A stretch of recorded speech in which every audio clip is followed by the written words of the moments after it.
अस्सलाम वालेकुम, welcome back to success stairs. इस वीडियो में हम most important current affairs of 2023 discuss करेंगे, जो 2024 में आने वाले तमाम एग्जाम्स के लिए मोस्ट इंपोर्टेंट कंसीडर किए जाते हैं विद देयर डिटेल्ड एक्सप्लेनेशन। चलिए बढ़ते हैं अपने वीडियो की तरफ।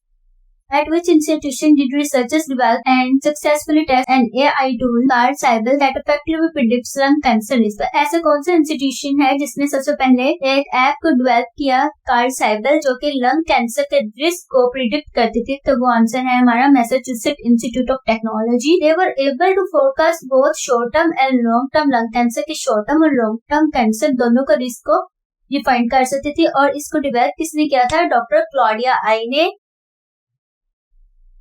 Researchers create AI that can generate minutes long musical plays from text। 2023 के मिड से लेकर 2023 के एंड तक AI का दौर रहा है, इसलिए AI से रिलेटेड करंट अफेयर्स इस दफा पेपर्स में सबसे ज्यादा पूछे जाने वाले क्वेश्चंस भी हो सकते हैं, इसलिए आपने AI टूल्स इस सारी चीजों पर फोकस करना बहुत जरूरी है। तो ये ऐसे AI टूल जो कि टेक्स्ट से मिनट्स लॉन्ग म्यूजिकल प्लेस को जनरेट कर सकता है, तो वो किस जरिए से डेवलप किया गया? तो वो माइक्रोसॉफ्ट से है। इसलिए जो गूगल की वेबसाइट्स हैं जो वो रैंक होती हैं, तो वो AI कंटेंट से नहीं रैंक होती, उसके लिए AI को डिटेक्ट करने का कोई तरीका नहीं है, इसीलिए क्योंकि AI is actually Microsoft developed। BRICS summit held in August in South Africa, Durban in 2023। BRICS की समिट हुई है, वो कौन सी समिट थी? जो कि अगस्त में हुई, साउथ अफ्रीका में हुई, डरबन में हुई, 2023 में हुई, तो वो 15th थी। एक्चुअली ब्रिक्स है क्या? ब्रिक्स एक इंटरनेशनल ऑर्गेनाइजेशन है, जैसे इसके नेम से शो हो रहा है। B से ब्राजील, R से रशिया, I से इंडिया, C से चाइना एंड साउथ अफ्रीका। और ये इसकी 15th समिट रिसेंटली हुई है, 2023 में हुई है, अगस्त में हुई है, 22 से 24 अगस्त 2023 हुई है। और ये हुई कहाँ है? साउथ अफ्रीका, डरबन में हुई है। 33rd edition of world war 23 report has recently by which organization? World report 2023 दी गई है, जो कौन से ऑर्गेनाइजेशन ने दिया है? तो वो ह्यूमन राइट्स वॉच ने दिया है। ह्यूमन राइट वॉच क्या है? एक इंटरनेशनल नॉन गवर्नमेंटल ऑर्गेनाइजेशन है। ये याद रखना जरूरी है कि ये नॉन गवर्नमेंटल है। इसके अलावा ये इसके जो हेडक्वार्टर्स है और जो न्यूयॉर्क सिटी में है, इसके जो मेंबर्स है वो 75 पीपल है, बिलोंगिंग टू डिफरेंट कंट्रीज। इसमें मेंबर कंट्रीज नहीं है क्योंकि ये नॉन गवर्नमेंटल ऑर्गेनाइजेशन है, जस्ट 275 स्टाफ मेंबर्स है। ये रिसर्च करती है, कंडक्ट एडवोकेसी और ह्यूमन राइट्स की वायलेशन कहाँ हो रही है, कैसे हो रही है, किस जगह पर हो रही है, उसके लिए क्या इकदाम करने चाहिए। इस सारी रिपोर्ट को प्रिपेयर करता है ह्यूमन राइट्स वॉच, और इसकी वर्ल्ड रिपोर्ट 2023 इसका 33rd एडिशन था। Pakistan ranked at which place in global fire power index? Global fire power index में पाकिस्तान किस नंबर पर रैंक करता है? तो 7th नंबर पर है। 2023 में पाकिस्तान की मिलिट्री पावर की बेस पर पाकिस्तान 7th नंबर पर रैंक करता है। ये बहुत इंपॉर्टेंट एमसीक्यू है, आपने इनको हमेशा याद रखना। ये 7 है ऑफ 145 कंट्रीज में। तो यूनाइटेड स्टेट हमारा 1 नंबर पर है, और रशिया 2nd नंबर पर है, चाइना 3rd नंबर पर, और इंडिया 4th नंबर पर है। Pakistan will receive dash from the USA for flood recovery and reconstruction aid। Flood आया पाकिस्तान में, उसकी रिकवरी के लिए यूएसए पाकिस्तान को फंड दिया। वो कितने मिलियन थे? तो वो $100 मिलियन है।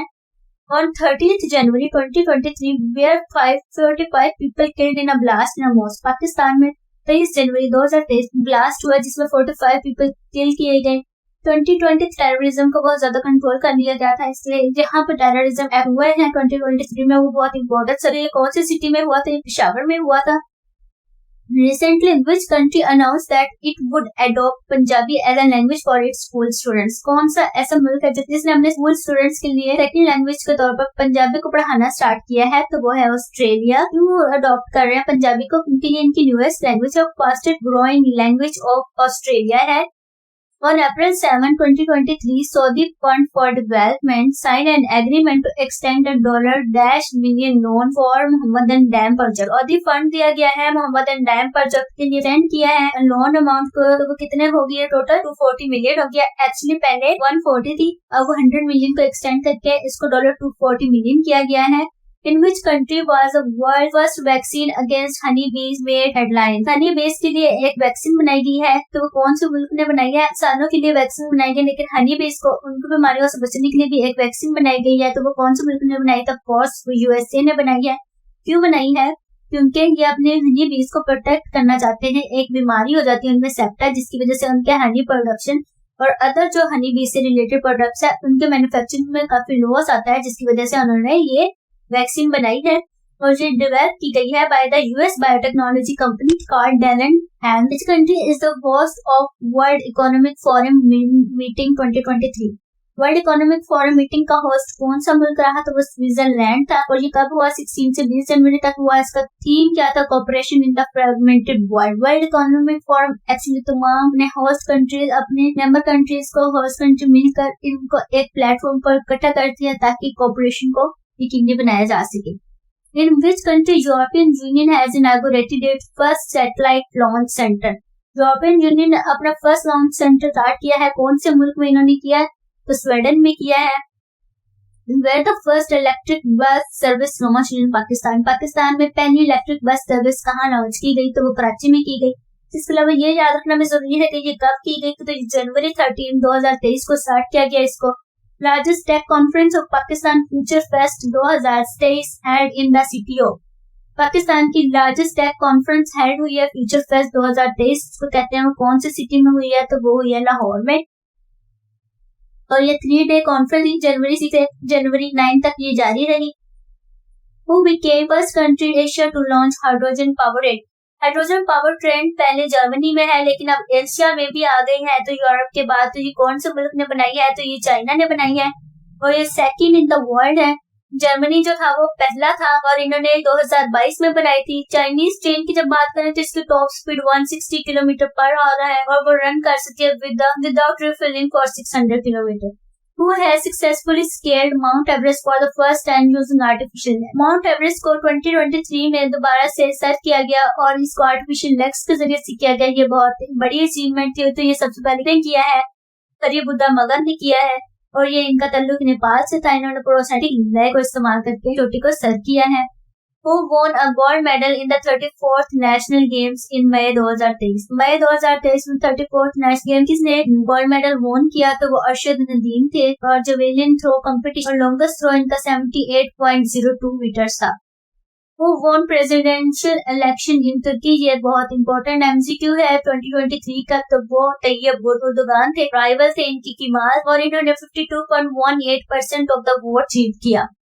Which nation included in the China-Pakistan Economic Corridor expansion between Pakistan and China in May 2000? तो China Pakistan economic corridor CPEC between the Pakistan and China recently एक और कंट्री को भी शामिल किया गया है। तो वो कौन सी है?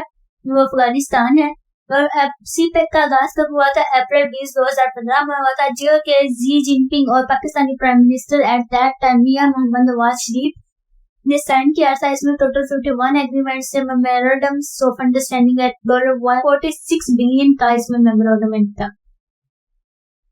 became the world largest exporter of cars in the year 2023। 2023 में दुनिया में सबसे ज्यादा कार मुल्क ने एक्सपोर्ट की तो वो चाइना है और इन्होंने 10 मंथ में ऑलमोस्ट 3.9 मिलियन कार्स को एक्सपोर्ट किया।